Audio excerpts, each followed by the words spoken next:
With Anna, I really, I remember feeling, remembering how, hot she is. well, that's what I was trying to like.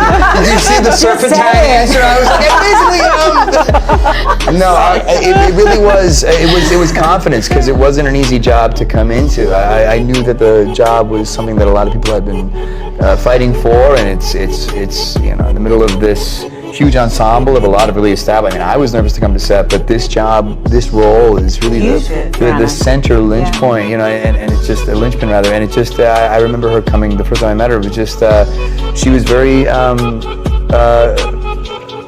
was a lot of conviction. She meant what she said what she meant, and it translated into her acting, and I remember thinking, okay, if she's the one shouldering this movie, I think we're gonna be okay.